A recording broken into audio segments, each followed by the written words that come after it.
اذان اور حضرت بلال کی شخصیت۔ صبح صادق کے دھندلکے میں، روشن اور گرم دوپہر میں، سرمئی سرمئی شام میں، اور پھر رات کی تاریکی میں، روزانہ دنیا کے گوشے گوشے میں ایک آواز بلند ہوتی ہے۔ یہ آواز 14 صدیوں سے اسی تسلسل کے ساتھ بلند ہو رہی ہے۔ ہر دور میں اس آواز نے یکساں کلمات ادا کیے ہیں۔ یہ کلمات اس دین کے ماننے والوں کا سرمایہ افتخار ہے، جس سے لے کر ایک نبی امی صلی اللہ علیہ وسلم فاران کی سرزمین میں اترا۔ ان کلمات میں وہ رب و جلال ہے جو بڑے بڑے جابروں کے دلوں کو اسیر کر دیتا ہے۔ اللہ سب سے بڑا ہے، اللہ سب سے بڑا ہے۔ روئے زمین پر سب سے پہلے ان کلمات کو بلند کرنے کی سعادت جس شخص کے حصے میں آئی، وہ نہ تو بے حد دولت مند تھے، نہ ہی بہت بااثر اور نہ ہی بہت اثر، اور نہ ان کے حسن و جمال نے لوگوں کو متوجہ کیا تھا، بلکہ وہ ایک حبشی نسل غلام تھے جن کی رنگت سیاہ تھی، آنکھیں سرخ اور ہونٹ موٹے تھے، لیکن ان کا دل نہایت حسین تھا۔ یہ غلام جنہیں اللہ تعالیٰ نے عزت و شہرت کی بلندیوں پر فائز کیا، حضرت بلال بن رباح تھے۔ آپ کو نہ صرف دنیا کے پہلے مؤذن ہونے کا اعزاز حاصل ہے، بلکہ آپ حضور صلی اللہ علیہ وسلم کے خادم خاص بھی تھے۔ آپ کی خوش نصیبی کا اندازہ اس بات سے لگایا جا سکتا ہے کہ حضور صلی اللہ علیہ وسلم نے آپ کے بارے میں ارشاد فرمایا، بلال کس قدر اچھا آدمی ہے، وہ تمام مؤذنوں کا سردار ہے۔ بلال کی کنیت ابو عبداللہ تھی، والد کا نام رباح اور والدہ کا ممامہ تھا۔ آپ حبشی نژاد غلام تھے۔ آپ مکہ میں پیدا ہوئے۔ آپ کی پرورش قریش کے مشہور قبیلے بنو جمع میں ہوئی۔ یہ عجیب اتفاق ہے کہ رسول صلی اللہ علیہ وسلم کی 3 مؤذنوں بلال، ابو مخدورہ اور عمرہ ابن کلثوم نے مکے کے اس قبیلے میں پرورش پائی۔ حضرت بلال حبشی مسجد نبوی کے ہمیشہ مؤذن رہے۔ شروع میں وہ ایک کافرعامیہ بن خلف کے غلام تھے۔ حضرت ابو بکر صدیق نے انہیں خرید کر آزاد کر دیا۔ اسلام لانے کے بعد انہیں طرح طرح کی تکلیفیں دی جاتی تھی۔ امیہ بن خلف جو مسلمانوں کا سخت دشمن تھا، ان کو سخت گرمی میں دوپہر کے وقت تپتی ہوئی ریت پر لٹا کر ان کے سینے پر پتھر کی بڑی ڈھیر رکھ دیتا تھا تاکہ وہ حرکت نہ کر سکے۔ وہ اس حالت میں بھی احد احد کہتے تھے۔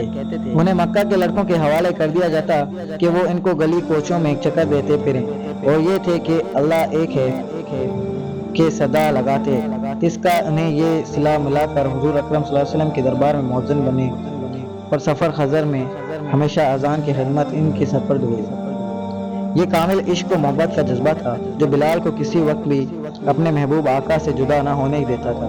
وہ حضور صلی اللہ علیہ وسلم کی ادنا سے ادنا تکلیف بھی برداشت نہ کر سکتے تھے، اور ہماتن خدمت بجا لانے کے لیے تیار رہتے تھے، خواہ حضور صلی اللہ علیہ وسلم انہیں وہ خدمت بجا لانے کا ارشاد فرماتے یا نہ فرماتے۔ سفر کے دوران میں جب دوپہر میں دھوپ شدت اختیار کر لیتی تو حضرت بلال بغیر کہے رسول صلی اللہ علیہ وسلم کے سر پر چادر تان دیتے۔ غزوات کے موقعوں پر وہ میدان جنگ سے کچھ دور ایک صاحباں کھڑا کر دیتے جہاں سے حضور صلی اللہ علیہ وسلم جنگ کا نظارہ کرتے اور مناسب حال ضروری ہدایت دیتے رہتے تھے۔ جب تک جنگ جاری رہتی، بلال برابر میدان جنگ اور حضور صلی اللہ علیہ وسلم کے خیمے کے درمیان چکر لگاتے تھے، اور حضور صلی اللہ علیہ وسلم کے احکام اور ضروری ہدایات فوج تک پہنچاتے تھے۔ جب رسول صلی اللہ علیہ وسلم فاتحانہ شان سے مکہ میں داخل ہوئے تو آپ صلی اللہ علیہ وسلم نے بلال کو حکم دیا کہ وہ کعبے کی چھت پر کھڑے ہو کر اذان دے۔ جس وقت بلال کی آواز بطحائے مکہ میں گونجی اور اشہد ان لا الہ الا اللہ کے الفاظ ان کے منہ سے نکلے تو مشرکین کے دل رنج و عالم سے بھیگ گئے۔ ایک دفعہ عالم کشف میں رسول اللہ صلی اللہ علیہ وسلم کو جنت کا نظارہ دیکھا گیا، اور آپ صلی اللہ علیہ وسلم نے اپنے آگے بلال کی قدموں کی آواز سنی۔ نماز کے بعد آپ نے پوچھا، بلال تمہیں اپنے کس عمل کے نتیجے میں سب سے زیادہ ثواب ملنے کی امید ہے؟ کیونکہ میں نے جنت میں تمہارے قدموں کی آواز اپنے آگے سنی ہے۔ حضرت بلال کی کثر نفسی دیکھیں کہ اس وقت نہ انہوں نے اپنے زہد و قناعت کا ذکر کیا، نہ جہاد فی سبیل اللہ کا، نہ ان کے تکلیف و مصائب کا جو آپ کو راہ میں اٹھانی پڑی، اور جنہیں آپ نے بڑے صبر استقلال سے برداشت کیا، اور نہ اپنی اطاعت و فرمان برداری کا، بلکہ صرف یہ کہا، میں نے اسلام کے دوران کوئی ایسا غیر معمولی عمل نہیں کیا جس کی بنا پر میں بارگاہ خدا سے خاص ثواب کا مستحق ٹھہرایا جاؤں۔ البتہ اتنا ضروری ہے کہ میں ہر وضو کے بعد 2 رکعت نفل پڑھ لیتا ہوں۔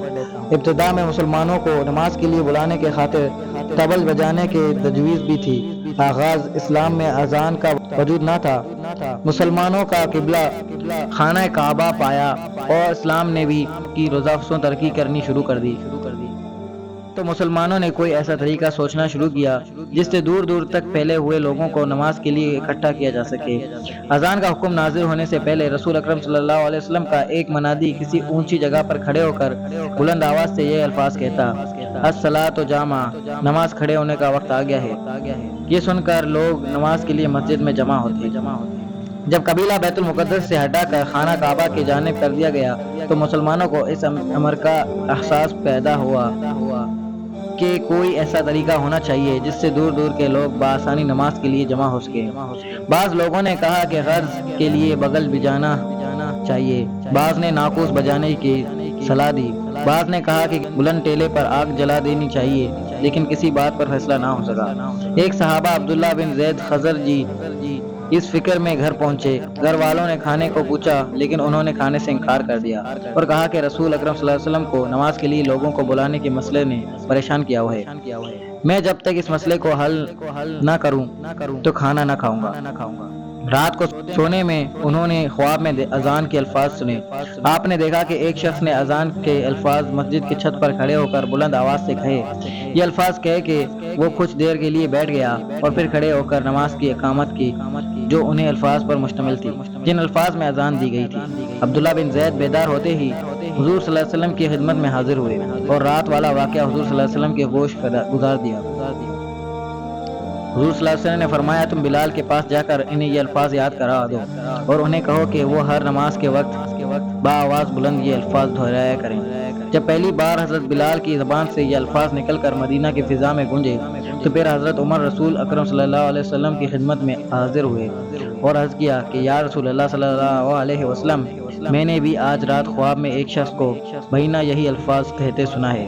اس طرح اذان کا آغاز ہوا جو تا قیامت جاری رہے گا۔